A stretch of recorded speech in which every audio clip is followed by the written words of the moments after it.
মৰমৰ ছাত্ৰ-ছাত্ৰীসকল, ইয়া তোমালোকৰ বোৰ্ডত চাব পাৰিছা 2025 চনৰ কোশ্চেন পেপাৰৰ মানসিক দক্ষতাৰ কোশ্চেন কেইটা। মই এইবিলাক সলভ কৰি দি আছো। যিসকলে তোমালোকে পৰীক্ষা ইতিমধ্যে দিছা, তোমালোকে চাব পাৰিবা কিয় ভুল আৰু কিয় শুদ্ধ হৈছে, আৰু লগতে যিসকলে তোমালোকে 2026 চনত তোমালোকে পৰীক্ষা দিবা, ইয়াৰ পৰা তোমালোকে ভাল বুজ ল'ব পাৰিবা। আমি আৰম্ভ কৰিছো। Question number 1 to question number 1 কি দিছে, এইটো ছবি তেনে অড ওৱান আউট কৰিব লাগে।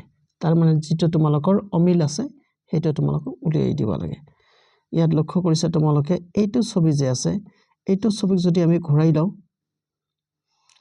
যদি কোনফালে ঘূৰাবা, এই কৰ্নাৰটো যদি তোমালোকে ইয়াত লৈ আহা, একদম উলটাই দিয়া, তেনে নিশ্চয় তোমালোকে এইটো ছবি পাবা। আৰু ইয়াক যদি আকৌ এবাৰ তোমালোকে ফ্লিপ কৰি দিয়া, মানে এই কৰ্নাৰটো তোমালোকে ইফালে যদি লৈ আহা, এনেকৈ ফ্লিপ কৰা মানে জাস্ট উলটাই যদি দিয়া, তেনেহলে তোমালোকে এইটো ছবি পাবা। কিন্তু ভুলতো তোমালোকে এইটো নাপাবা। গতিকে এইটো হ'ব তোমালোকৰ ৰাইট অপচন। নেক্সট আছে কি তোমালোকৰ, ইয়াত তোমালোকৰ 4টা ছবি আছে 2 নম্বৰত। এই 4টা ছবিৰ ভিতৰত কোনটো তোমালোকৰ অমিল নহয় নে? ইয়াত তোমালোকে চাব পাৰিছা পূৰণ চিন দুটা এফালে আছে, ইয়াতো পূৰণ চিন দুটা এফালে, ইয়াতো পূৰণ চিন দুটা এফালে, কিন্তু ইয়াত তোমালোকৰ পূৰণ চিন দুটা ক্ৰস কৰি দিয়া আছে। গতিকে এইটো হ'ব তোমালোকৰ আনসাৰ। নেক্সট কোশ্চেন, আচ্ছা এটাৰ আনসাৰ সি হয়, তোমালোকে গম পাইছা, কিন্তু কিয় হ'ব? ইয়াত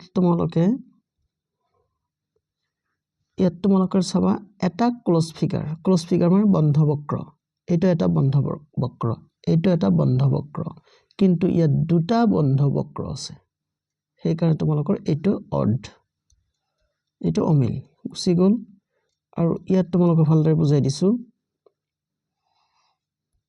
এটা একেবাৰে সহজ দিছে।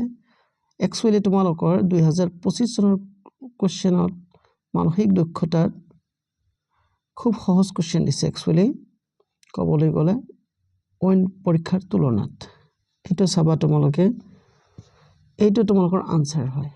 কিয় আনসাৰ হয়? এই সব বিলাকত চাবা ইয়াৰ টেইল আছে, ইয়াতো টেইল আছে, ইয়াতো টেইল আছে, কিন্তু ইয়াত তোমালোকৰ টেইল নাই, টেইল মানে নেজ নাই। ইয়া গ'ল তোমালোকৰ কোশ্চেন নম্বৰ 4। কোশ্চেন নম্বৰ 5 টোত ন কি আছে চাম। এইবাৰ আহিল তোমালোকৰ সেম টু সেম যেটো ছবি, সেইটো তোমালোকক বিচাৰি উলিয়াব লাগে। ফাইন, আচ্ছা এইটো হ'ল আমাৰ কোশ্চেন ফিগাৰ, ৰাইট? তেনেহলে আনসাৰ ফিগাৰ কোনটো হ'ব? ইয়াত বি হ'ব। দেখা যাওকচোন বি হয়নে নহয়। আচ্ছা বিট এই দাগটো আৰু এই দাগটোৰ মিল আছে, ইয়াত এই দাগটো আৰু এই দাগটোৰ মিল আছে, ইয়াৰ লগত মিল আছে, নাই এই ইয়াৰ মাথাটো ইয়াৰ মাথাৰ লগত পাক্কা মিল। গতিকে তোমালোকৰ অপচন বি টো হয়, কোনো টেনশন নাই এটাত। এইটো কোনটো হ'ব? আচ্ছা আমি ইয়াত অলপ এনালাইজ কৰো। এই ছবিটোৰ হুবহুহে উলিয়াব লাগে, ইয়াত আৰু কোনো এনালাইজ কৰাৰ দৰকাৰ নাই। এইটোই হ'ব, তোমালোকে চাবা এইটোৰ লগত এইটোৰ মিল, এই মাজটোৰ লগত এইটোৰ মিল, এইটোৰ লগত এইটোৰ মিল। নেক্সট কোশ্চেন আছে তোমালোকৰ 7 টো মই বুজাই দিছো ৰবা। 7 টোৰ এইটোৰ লগত সেম টু সেম মিল আছে, ইয়াত কোনো টেনশন নাই। গতিকে তোমালোকৰ ডি অপশনটো কাৰেক্ট হ'ব। নেক্সট কোশ্চেন নম্বৰ 8 টো যে আছে, এজন ষ্টুডেন্টে ইয়াৰ আনসাৰ বি বুলি লিখিছে। বি বুলি লিখিছে যে এটাও তোমালোকৰ শুদ্ধ হৈছে নে নহয় তোমালোকে কমেন্টত লিখিবলৈ চেষ্টা কৰিবা। তোমালোকে নাভাবিবা যে 2026 চনৰ পৰীক্ষাত এইবিলাক কোশ্চেন আহিব।